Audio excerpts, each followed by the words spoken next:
Di awal film kita langsung diarahkan kepada seorang wanita yang sedang membawa sebuah rantang. Wanita bernama Mei ini rutin bolak-balik Cina, Hong Kong demi mengisi sesuatu di dalam rantang tersebut. Sehari-harinya ia tinggal di rumah susun yang mana seluruh waktu ia habiskan untuk bekerja sebagai penjual pangsit. Tidak main-main, pangsit buatannya dikenal dengan khasiat yang luar biasa serta mampu membuat penikmatnya semakin awet muda.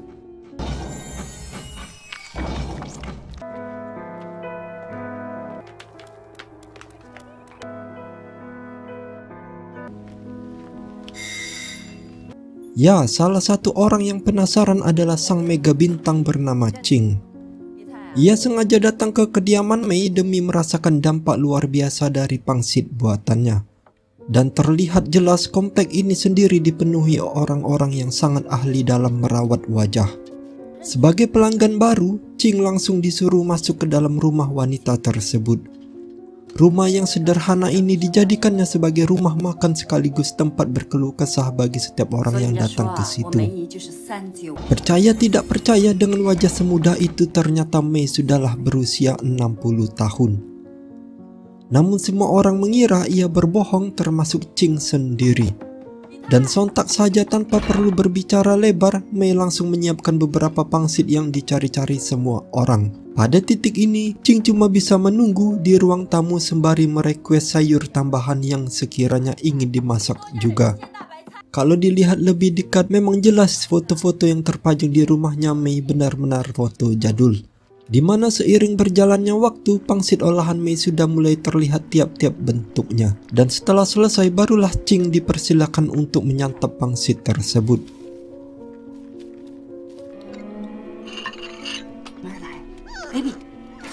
Sembari dihidangkan dalam bentuk sup, respon pertama Ching adalah kaget setengah mati. Namun ia kaget bukan karena rasanya, tapi dikarenakan pangsit rebus tersebut masih sangat panas. Nah, sampai detik ini Ching belum tahu ya olahan apa yang ada di dalam pangsit itu. Tapi yang jelas di sela-sela momen tersebut, Mei bercerita bahwa dulunya ia turut berprofesi sebagai dokter bedah, yang ternyata segala keahliannya lebih banyak ia habiskan sebagai tukang aborsi. Dengan total 300 kali pembedahan, Mei sudah menganggap cukup untuk menjalani profesi tersebut. Maka dari itu, sekarang ini ia lebih fokus sebagai penjual pangsit rebus di dalam rumah kecilnya. Lalu Sin beralih kepada suami dari Ching yang bernama Li. Tanpa sepengetahuan sang istri, Li ternyata sudah menjalin hubungan dengan seorang terapis muda bernama Pauline. Celakanya, Li masih menganggap dirinya seorang bujangan di mana ia begitu tertarik dengan segala hal yang mampu menambah stamina. Sedangkan di waktu yang berbeda, Mei datang ke sebuah rumah sakit. Secara diam-diam ia sudah menyogok seseorang suster demi memberikannya beberapa permintaan. Dan sepulangnya dari rumah sakit tersebut, Mei langsung diperiksa oleh petugas bandara sebelum melakukan penerbangan. Namun di sini semuanya terlihat aman-aman saja, di mana rantang itu hanya berisi nasi dan juga telur ceplok. Kemudian Sin kembali tertuju kepada Ching yang mampir untuk kedua kalinya. Ternyata ia rutin memesan pangsit buatan Mei hanya untuk mengembalikan daya tarik suaminya yang sangat jarang pulang ke rumah. Sontak setelah mendengar hal itu, Mei langsung menjelaskan bahwa Ching harus rutin mengkonsumsi pangsitnya sebanyak 5 kali karena dipercaya pada kunjungan kelima ia akan mendapatkan hasil yang sangat-sangat memukau. Akan tetapi, selama proses pengolahan itu, Ching sangat dilarang untuk mengintip ke dalam dapur. Ketika disantap, pangsit rebus itu terasa sangat nikmat bagi Ching sendiri. Ia makan dengan lahap sembari membayangkan wajahnya yang kembali lagi seperti seorang gadis. Memang terlihat kasihan karena suaminya setiap malam tidak pernah betah di rumah, di mana pada setiap kepergiannya, Li hanya memberikan selembar cek dengan angka yang sangat besar. Dan tak terasa selama waktu berjalan, Ching sudah 4 kali berkunjung ke rumah Mei. Mei sendiri tak henti-hentinya mendapat pelanggan yang kali ini ia kedatangan seorang ibu bersama anaknya. Anak yang masih berusia 15 tahun itu sudah hamil 5 bulan setelah disikat oleh ayahnya sendiri. Dari sinilah sang ibu sangat memohon kepada Mei untuk segera melakukan pembedahan. Awalnya si Mei menolak karena ia sudah menyatakan diri untuk pensiun dari profesi itu. Namun dikarenakan si ibu udah histeris, jadinya tindakan eksekusi harus dilakukan. Dan hasilnya, di dalam rumah tersebut teriakan keras pun harus dikeluarkan oleh seorang anak akibat perbuatan keji dari ayahnya.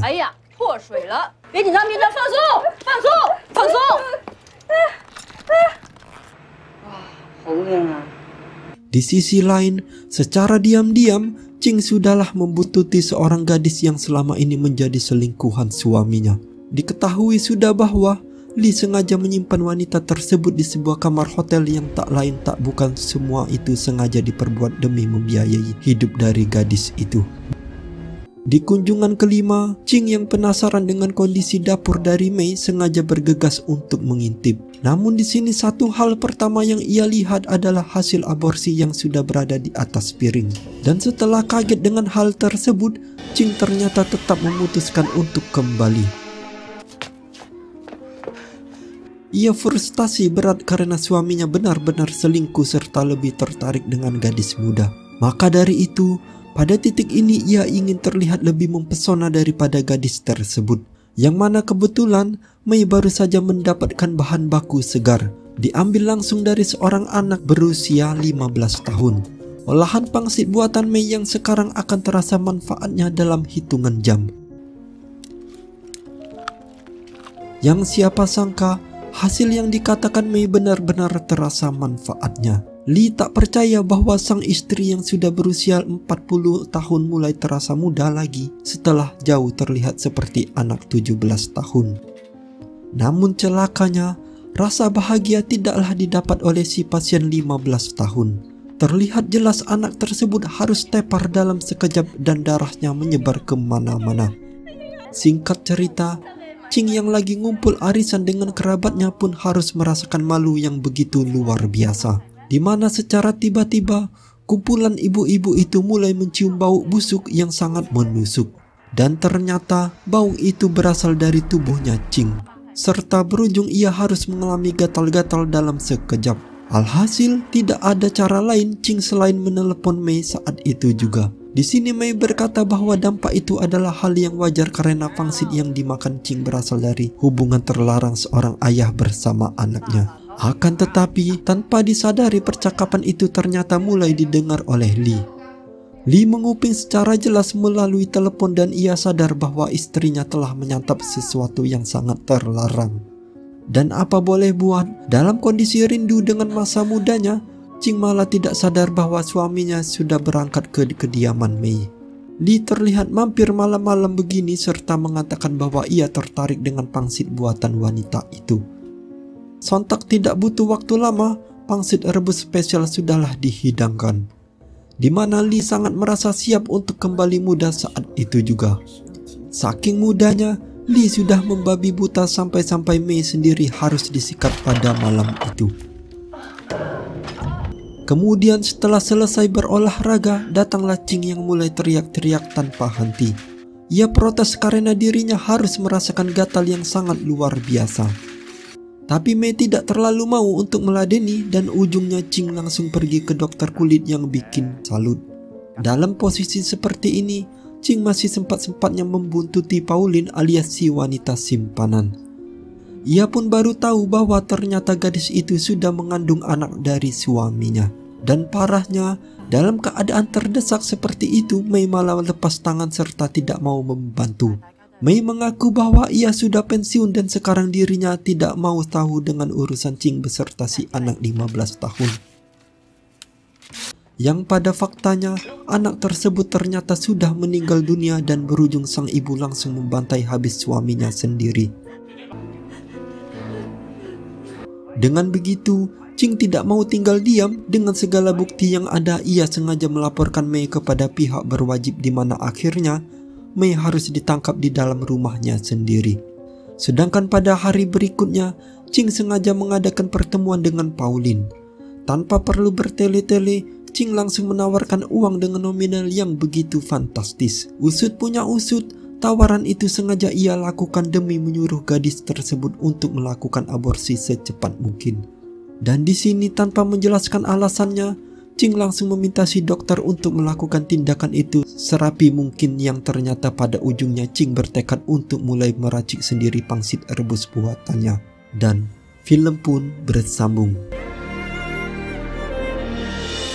Di malam yang panas itu, sebuah pendingin ruangan tidak berfungsi dengan baik sehingga membuat sepasang suami istri yang bernama Kun dan Chung tampak meliuk-liuk seperti sepasang cacing yang sedang kepanasan.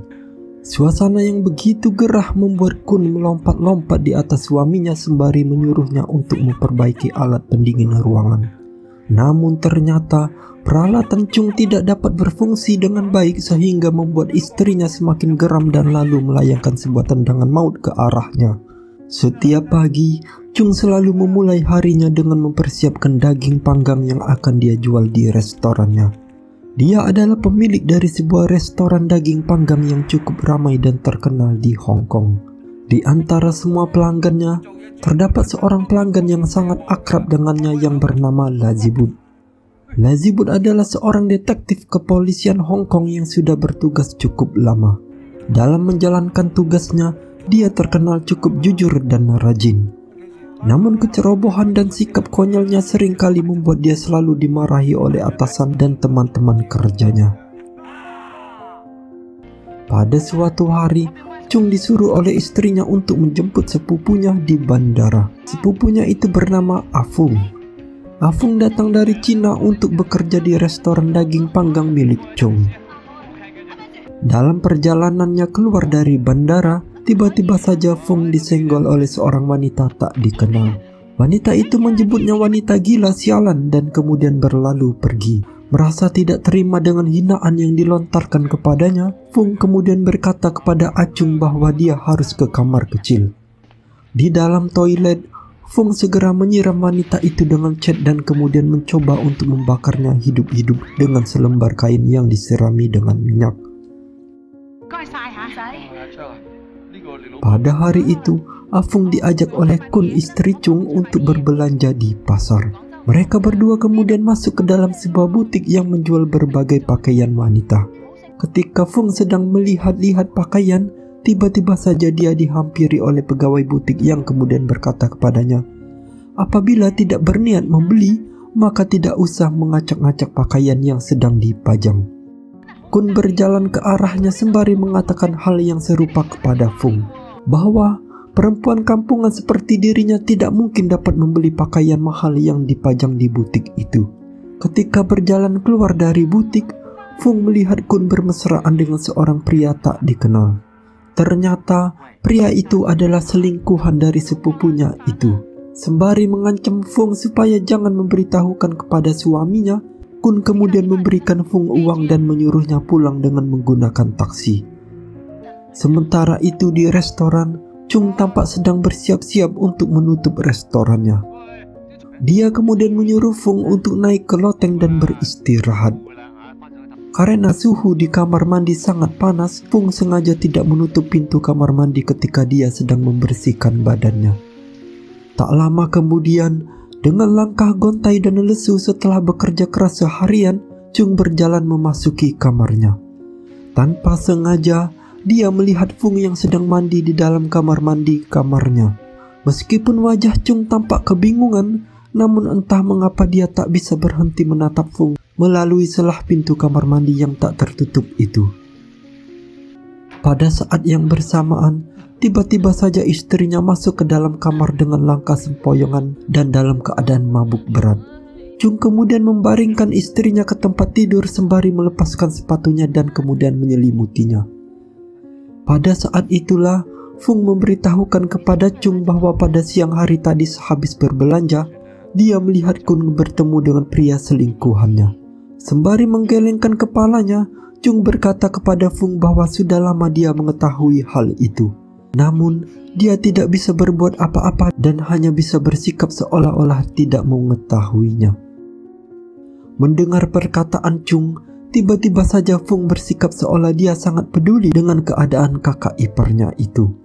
Dan semenjak saat itulah, Fung mulai berani menggodai Chung ketika dia sedang sibuk dengan pekerjaannya. Hingga pada suatu malam, ketika Chung sedang berendam di dalam bak mandi, tiba-tiba saja Fung masuk ke dalam kamar mandi dan mulai menggodainya. Disinilah skandal perselingkuhan antara Chung dan Fung mulai terjadi. Fung kemudian memandikan Chung dengan penuh kasih sayang.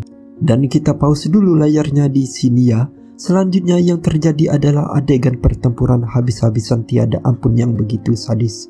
Jadi dengan sangat terpaksa tidak bisa kita tampilkan. Pada keesokan harinya, Fung meminta Chung untuk menemaninya ke kantor imigrasi.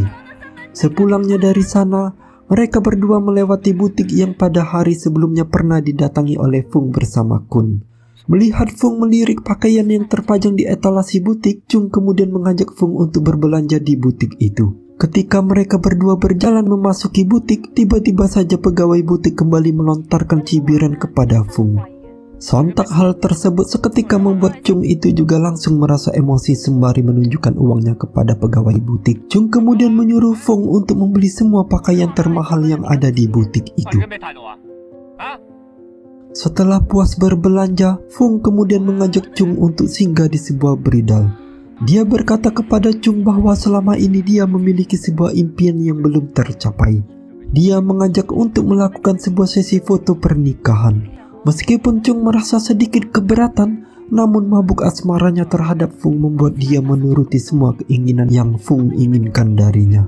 Mereka berdua kemudian melakukan sebuah sesi foto pernikahan. Hingga pada suatu malam ketika Kun pulang ke rumah, dia mendapati ruang tamu rumahnya dipenuhi dengan dekorasi foto pernikahan Fung dan suaminya. Seketika itu juga, Kun langsung emosi dan mulai memukuli suaminya. Dari kejauhan tampak Fung sedang berjalan perlahan-lahan menuju ke arah Kun. Tanpa ragu-ragu, Fung segera menghujamkan sebilah pisau yang langsung menembus badan Kun. Dan dalam seketika itu juga, Kun pun langsung tumbang di tempat itu. Fung menikamkan pisau itu berkali-kali ke badan Kun hingga ia pun tewas bersimbah darah. Terkejut dengan apa yang baru saja disaksikan olehnya, Chung hanya bisa duduk terdiam sembari menatap Fung dengan tatapan penuh dengan ketakutan.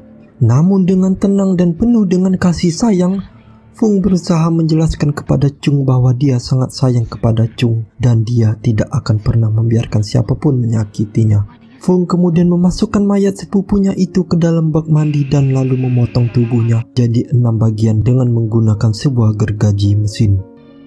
Chung dipaksa untuk menyaksikan sementara Fung tampak sangat menikmati apa yang sedang dilakukan olehnya. Dia kemudian menyuruh Chung untuk mengolah potongan tubuh sepupunya itu menjadi daging panggang yang pada keesokan harinya akan mereka sajikan di restoran mereka. Satu persatu potongan tubuh itu pun disulap oleh Chung menjadi daging panggang yang tampak begitu lezat dan nikmat. Setelah menikmati irisan pertama, Fung menyuruh Chung untuk mencicipi daging spesial yang baru saja mereka panggang. Namun Chung malah tampak mual dan lalu segera memuntahkannya. Pada keesokan harinya, restoran dibuka dan daging pun mulai digantung. Pelanggan pertama yang beruntung mencicipi sajian itu adalah teman baik Chung, yaitu detektif Lazibut. Tidak lama kemudian, tamu berdatangan dan menu spesial pun mulai disajikan. Semua tamu tampak sangat lahap menikmati menu spesial yang disajikan oleh restoran pada hari itu. Fung tampak sangat bahagia sementara Chung menatap ngeri pada tamu yang dengan lahap menyantap habis potongan tubuh istrinya. Pada malam harinya, Chung menemukan kepala istrinya yang disimpan oleh Fung di dalam kulkas. Dia menjerit sejadi-jadinya hingga Fung pun menghampirinya. Dengan penuh emosi, Fung berkata kepada Chung bahwa itu hanyalah sebuah kepala dan tidak ada yang perlu ditakutkan tentang hal itu. Melihat Chung yang begitu ketakutan, Fung kemudian mengajak Chung untuk membuang kepala itu. Mereka memasukkan kepala Kun ke dalam kantong plastik dan lalu membuangnya di tempat pembuangan sampah. Chung berusaha menyembunyikan kepala itu di antara tumpukan sampah supaya tidak ada satupun orang yang menemukannya. Meskipun dirinya hidup dalam ketakutan, Namun Chung berusaha tenang dan mengikuti semua permintaan Fung karena dia takut nasibnya berakhir sama seperti istrinya. Hingga pada suatu malam, Chung menemukan sebuah album foto yang sedang tergeletak di kamar Fung. Setelah membolak-balik album itu, dia menemukan sebuah artikel yang sangat mengejutkan. Artikel tersebut berisi tentang masa lalu Fung. Belasan tahun yang lalu, seluruh keluarga Fung yang berjumlah 8 orang dibunuh dan dimutilasi dengan sangat kejam. Fung adalah satu-satunya yang selamat dari pembantaian itu. Dan semenjak hari itu, dia dirawat di rumah sakit jiwa dan dia baru saja dibebaskan dari rumah sakit jiwa itu. Belum sempat terkejut dengan penemuannya, tiba-tiba saja dia menyadari Fung memergoki dirinya yang sedang membaca artikel tentang dirinya. Fung kemudian mengajak Chung untuk mandi berduaan dengannya. Ketika Fung sedang mencukur kumis Chung, tanpa sengaja dia mengiris pipi Chung sehingga membuatnya menjadi panik. Di saat itulah Chung mulai berhalusinasi. Dia melihat air di dalam bak mandi dipenuhi dengan darah. Tidak lama kemudian, dia melihat mayat istrinya tiba-tiba saja timbul di hadapannya. Sontak hal itu langsung membuat dirinya menjerit ketakutan. Di saat itulah, Chung berteriak histeris dan lalu berkata kepada Fung menyerahkan dirinya kepada polisi. Namun tentu saja niat Chung itu tidak dapat dibiarkan begitu saja oleh Fung. Fung menghajar Chung habis-habisan dengan menggunakan sebuah palu.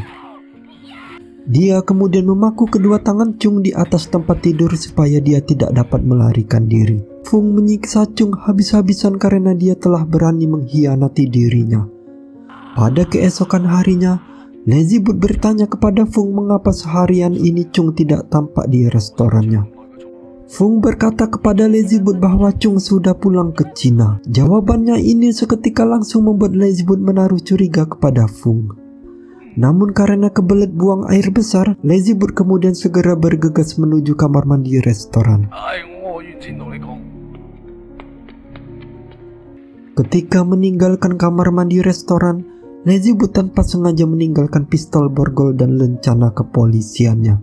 Dia menyadari hal tersebut ketika pada sore harinya dia selesai bertugas dan baru saja hendak pulang ke rumahnya. Dia segera bergegas kembali ke restoran untuk mengambil perlengkapannya.